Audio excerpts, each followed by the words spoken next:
중국의 웬만한 중소기업이 한국의 국영기업보다 더 뛰어난 거 몰라? 그런데도 왜 다들 한국 기업에 취직하려고 그렇게 난리인 거야? 정말 어이가 없네.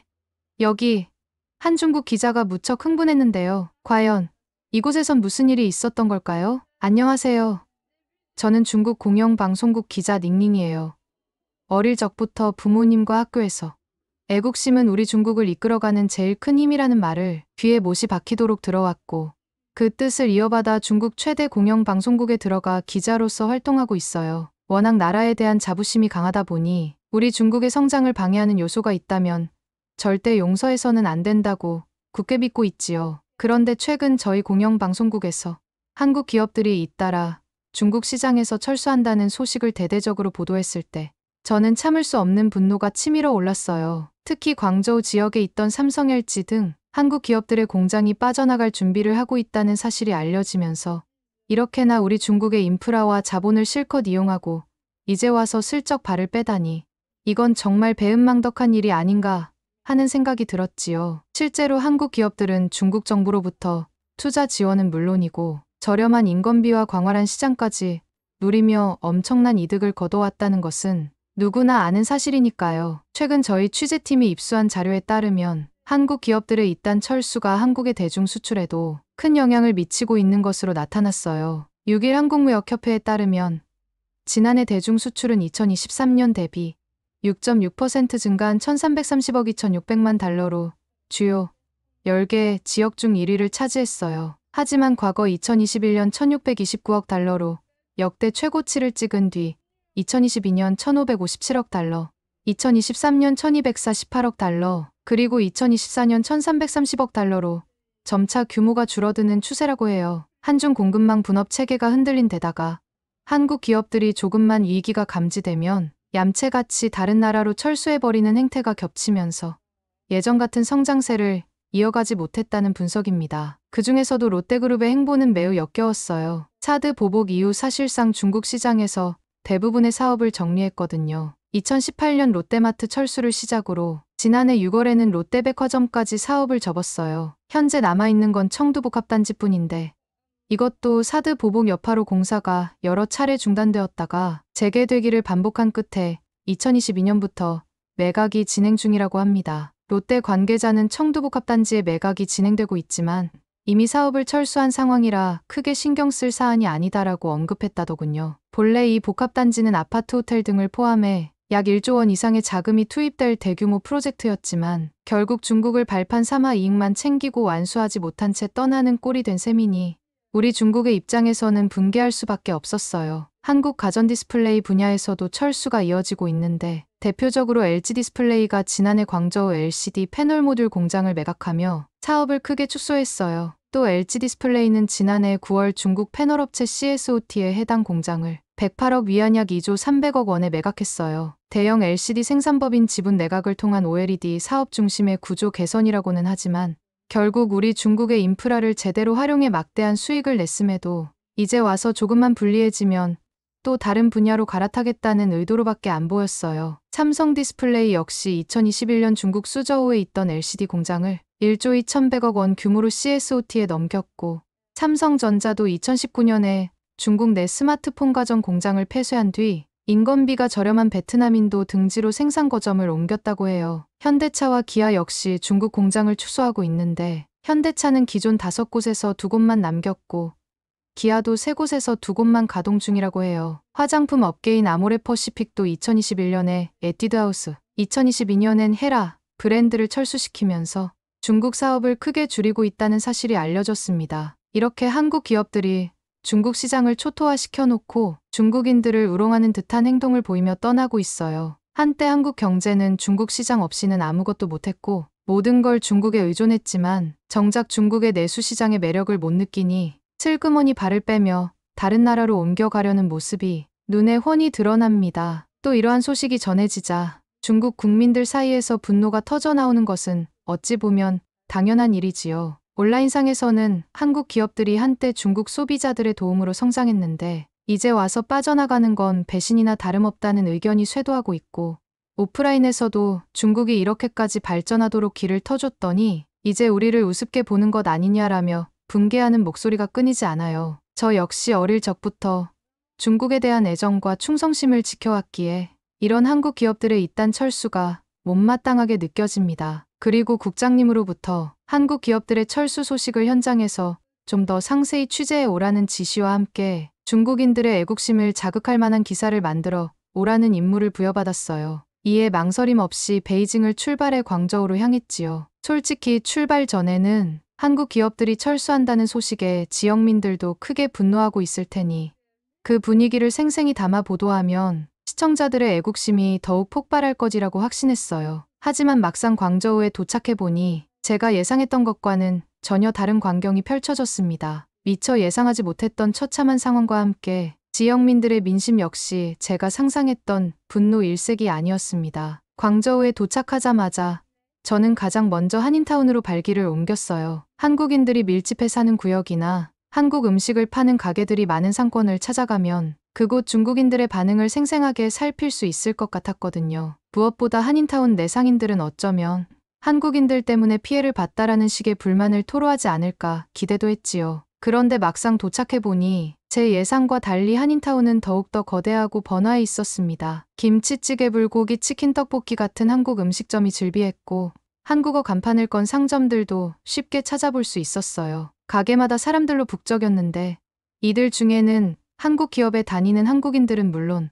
동남아 출신 노동자와 중국인 노동자들도 섞여 있었습니다. 그러다 보니 자연스레 이 일대 경제가 한국 기업과 밀접하게 연결되어 있더군요. 한 가게 주인은 한국 기업이 없어지면 말 그대로 우리 같은 가게들은 하루아침에 망해버릴 수도 있다고 한숨을 내쉬었습니다. 여긴 한국인 직원들도 자주 오고 한국과 관련된 다양한 손님이 찾아오니까 장사가 되는 건데 한국 기업이 철수해버리면 손님 자체가 급감하지 않겠느냐라며 걱정스러운 표정을 지었습니다. 저는 그런 말을 들을수록 답답해졌습니다. 우리 중국이 그동안 한국 기업들을 위해 얼마나 많은 투자를 해주었는데 이제 와서 슬쩍 발을 빼려는 걸 그대로 놔둘 거냐고 되묻고 싶었으니까요. 게다가 속으로는 천문학적인 벌금을 물려서라도 손해를 보상받고 나아가 한국인들을 아예 출국 금지시켜야 하는 것 아니냐라는 생각까지 하고 있었거든요. 결국 참지 못하고 직접 제 생각을 꺼냈습니다. 이대로 두면 안 됩니다. 한국 기업들이 우리를 배신하고 떠나는 건데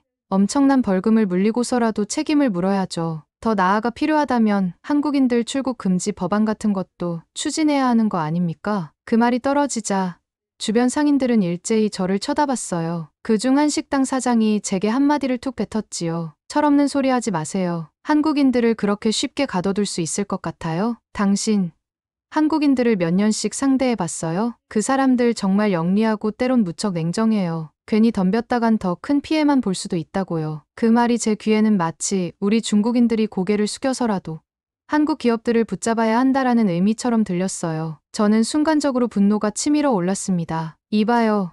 우리 중국이 얼마나 자존심이 센 나라인데 머리를 조아리면서까지 그들을 붙잡으라고요? 지금 한국 기업들이 조금만 손해볼 것 같으니 얌체처럼 떠나려는 걸 그냥 두고 보자고요? 식당 사장은 저를 한심하다는 듯이 바라보며 거칠게 받아쳤습니다. 그래.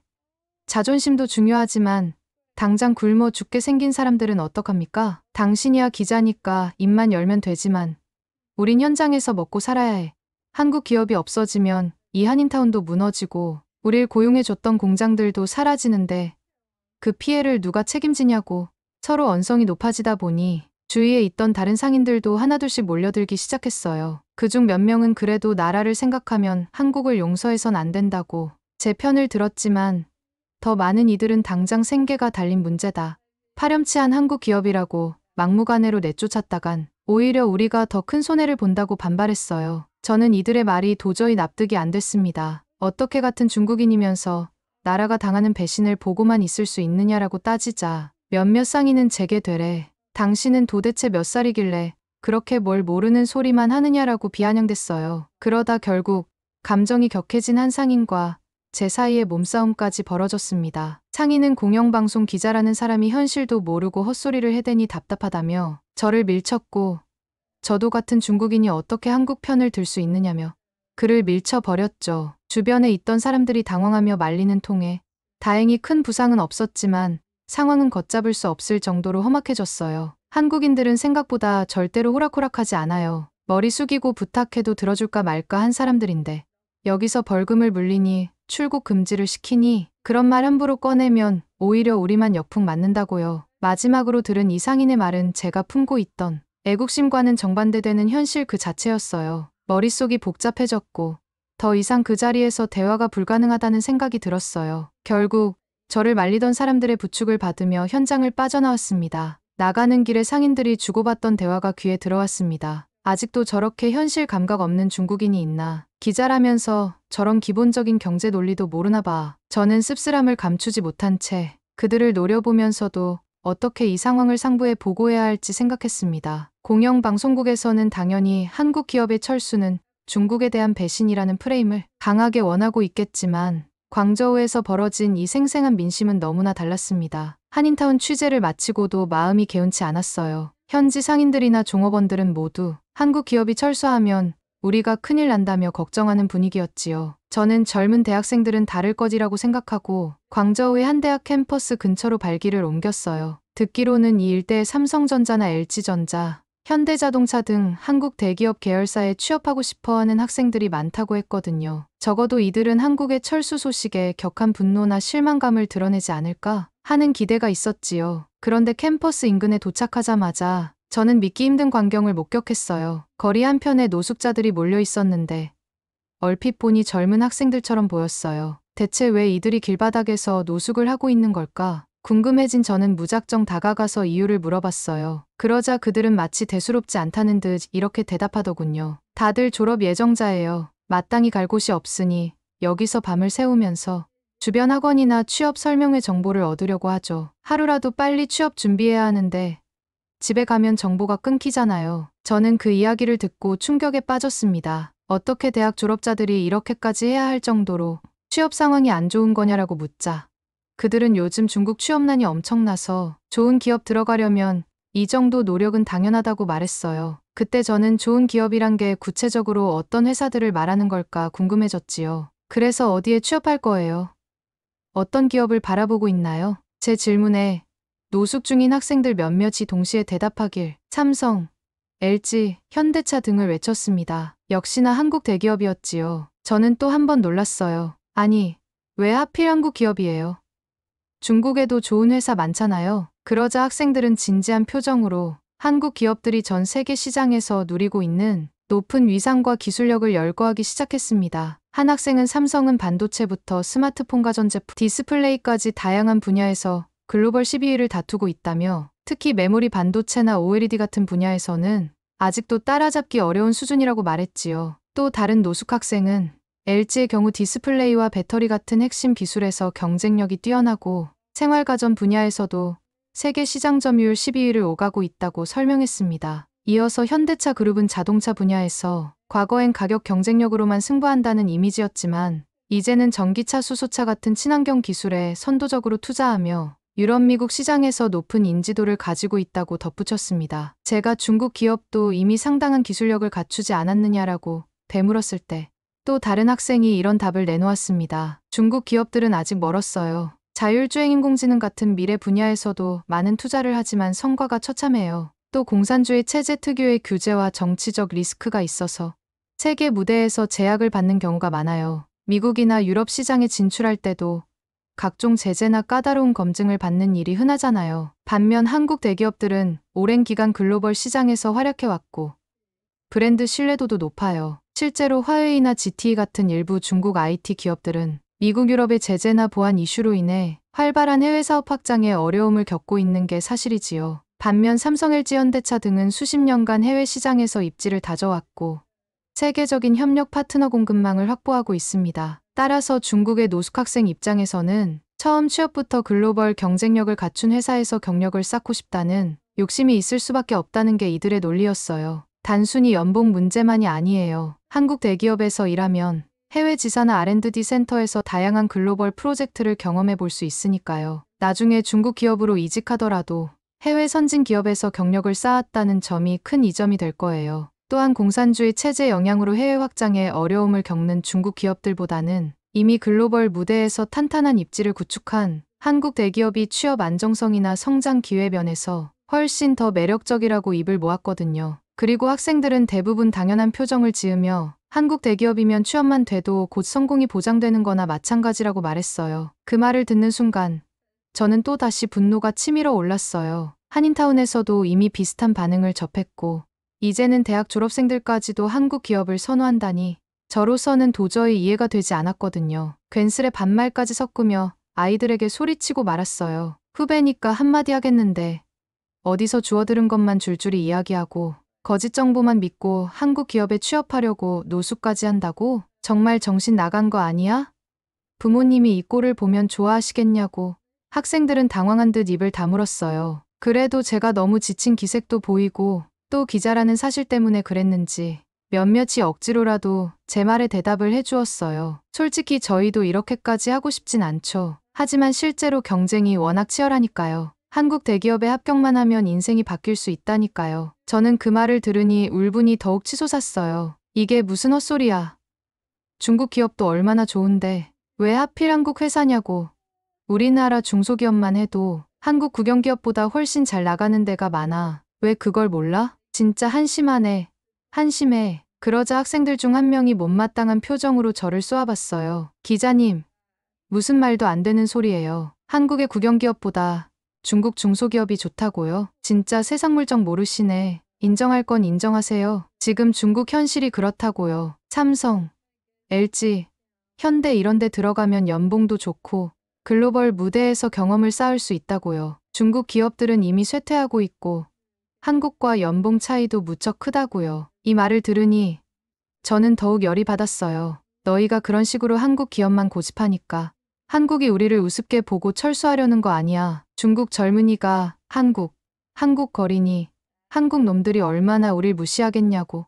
그러자 또 다른 학생이 눈살을 찌푸리며 맞받아쳤어요. 기자님이야말로 헛소리 좀 그만하세요. 한국이 철수하면 우리 세대 일자리가 줄어드는 건 사실이잖아요. 지금 당장 한국이 싫다고 해도 취업이 급한 걸 어떡합니까? 사태는 점점 험악해졌어요. 제가 거친 반말로 정신이 있는 거냐, 없는 거냐고 몰아붙이자 학생들도 목소리를 높이며 우리 사정을 뭘 안다고 막말이냐고 반발했지요. 주변에 있던 다른 노숙 청년들까지 몰려와서 중국 기업이 좋긴 해도 여긴 한계가 있다. 한국이 글로벌 시장에서 앞서는 부분이 많다라는 등 저를 설득하려 들었습니다. 이봐, 나라를 생각하면 한국이 배신하고 떠나는 걸 막아야지. 왜 그렇게 한국 기업이 최고라고 노래하는 거야? 너희 같은 사람들이 있으니까 한국이 기고만장해지는 거라고. 제 분노가 정점에 치달았을 때 한 학생이 저를 향해 비꼬듯이 말했어요. 기자님 말대로라면 한국이 철수해도 우린 별 상관 없어야 할 텐데. 현실은 그렇지 않죠. 우리도 밥 벌어먹고 살아야 해요. 여기서 노숙해 가며 한국 기업 취업 정보라도 구하려는 사람들이 다 미쳤다고 생각하세요? 결국 언성이 오가며 서로 반말을 주고받다 보니 주위에서 사람들이 몰려들었고 급기야 한 학생과 제가 서로 몸을 밀치기 직전까지 갔어요. 다행히 주변에서 말리는 바람에 물리적 충돌까진 가지 않았지만 분위기는 그야말로 살벌했지요. 샵샵사 지방정부 관계자들과의 만남, 그리고 더 깊어진 혼란, 노숙자 대학생들과 한인타운 상인들을 취재하고 돌아온 뒤 저는 생각에 잠겼습니다. 대체 왜 중국인들이 이렇게까지 한국 기업에 얽매이는 걸까 하는 답답함과 함께 노숙자나 한인타운 상인들과 언쟁을 벌이는 제 자신이 한심하게 느껴졌어요. 이 정도로 현장 민심이 복잡하고 중국 내부에서도 여러 의견이 엇갈린다면 조금 더 공식적인 입장을 들어볼 필요가 있다고 생각했지요. 그래서 이번에는 광저우 지방정부 관계자들을 찾아가 보기로 했습니다. 마지막으로 저와 연락이 닿은 이는 광저우 지방정부 납세과에서 일하는 공무원이었어요. 인터뷰라고 하기엔 공식적인 자리도 아니었고 일종의 백그라운드 브리핑 형태로 현 상황에 대한 정보를 주겠다고 했지요. 그는 만나자마자 이렇게 말했어요. 광저우 차원에서 봤을 때 한국 대기업들이 내는 세금이 결코 적지 않았습니다. 특히 삼성, LG 등 대형 전자기업들이 공장 부지나 연구개발센터를 이 지역에 세웠잖아요. 그 투자액이 어마어마했지요. 그러면서 그는 한국 기업이 철수하는 건 지역 경제에 큰 타격이 될 거고 지방정부도 이를 막기 위해 나름대로 여러 지원책을 고민해 왔는데 이미 한국 측 결정이 굳어 보인다고 덧붙였어요. 저는 속이 타서 직접 물어봤습니다. 한국 기업이 이렇게 철수하면 어쩔 수 없이 중국 자본이 그 자리를 메우면 되지 않나요? 기술력도 이제 우리 중국이 상당히 발전했는데요. 그는 고개를 저으며 한숨을 쉬더군요. 생각처럼 쉽지 않습니다. 한국이 가진 특정 분야 기술력과 글로벌 공급망이 이미 굳건히 자리 잡고 있어요. 중국 기업이 그 공장을 인수한다고 해도 당장 시스템부터 노하우까지 갈아엎어야 합니다. 단순히 건물만 인계하면 해결되는 게 아니에요. 근로자들도 한국식 시스템에 맞춰 일해왔으니 대체가 쉽지 않죠. 저는 그의 말에서 한국 기업은 우리에게 꼭 필요한 존재다라는 뜻을 감지했어요. 마음속으로는 어떻게 중국이 그 자리를 금방 메워버릴 수 있다라는 자신감 넘치는 답변을 기대했는데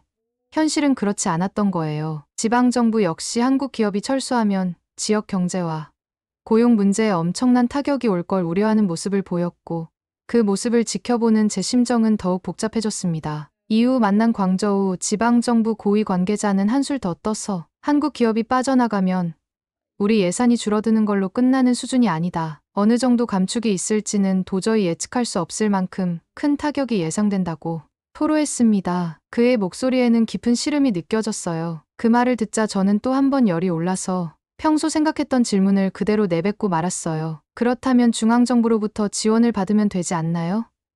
왜 한국 따위에 기댑니까? 우리 중국이 그렇게 만만한 나라도 아니잖아요? 그러나 그 고위 관계자는 고개를 절레절레 흔들며 답했어요. 철없는 소리 마십시오. 중앙정부로부터 받는 예산은 이미 몇 년 전부터 크게 줄었고 지금은 사실상 끊겼다고 봐야 해요. 어떻게든 광저우 자체적으로 해결해야 하죠. 그런데 광저우 인근 위성도시들도 전부 우리에게 도움을 청하고 있는 판입니다. 그 예산과 세수를 걷어들일 수 있는 주요 원천이 무엇이겠습니까? 한국 기업밖에 없어요. 그는 씁쓸한 표정으로 말을 이었습니다. 우리도 한국 기업들에게 계속해서 접촉을 하고 있습니다. 어떻게든 설득해 보려고요. 떠나지 말아달라고 부탁하고 있어요. 정말 한국이 없으면 안 되는 건가요? 그 말이 제 귀에 꽂히는 순간 도저히 참을 수 없는 감정이 북받쳐 올랐습니다. 너무나 치욕적이라고 느껴졌거든요. 우리 위대한 중국이 어쩌다 이렇게 됐나? 정말로 한국이 없으면 안 되는 건가? 라는 생각이 들었어요. 순간 눈물이 왈칵 쏟아졌습니다. 말도 안 돼요.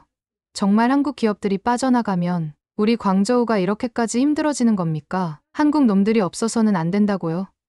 너무 슬픈 일이네요. 저도 모르게 울분이 북받쳐서 눈물이 주르륵 흘러내렸어요. 고위 관계자는 그런 저를 보며 말없이 고개를 숙였습니다. 중앙정부 예산도 끊긴 상태에서 현실적으로 대안이 없다는 게 그의 결론이었지요. 저는 그 자리를 떠나며 복잡한 심정에 사로잡혔어요. 한인타운 상인들과 노숙자 대학생들, 그리고 지방정부 관계자들까지 모두가 한국 기업이 철수하면 큰일 난다는 생각을 공유하고 있었습니다. 제가 기대했던 한국은 배신자다라는 폭발적인 분노 대신 현실적인 생존의 문제를 우선시하는 목소리만 가득했지요. 우리 중국이 정말 이 지경까지 온 건가라는 씁쓸함과 함께 저는 취재를 마무리해야 했습니다. 사랑하는 조국이 왜 한국 따위에 끌려다니는지 쉽게 납득하기 어려웠지만 또 한편으로는 이게 현장의 냉혹한 현실이라는 생각도 들었어요. 결국 눈물로 얼룩진 채 취재 노트는 광저우의 무거운 현실만을 담은 채 다시 베이징으로 향하게 되었습니다. 이상 여기까지 중국 공영방송 기자 닝닝의 이야기였습니다. 재미있게 들으셨나요? 다음에도 더 재미있고 감동적인 이야기를 원하신다면 좋아요와 댓글 부탁드립니다. 여러분의 응원 하나가 저에게는 큰 힘이 된답니다.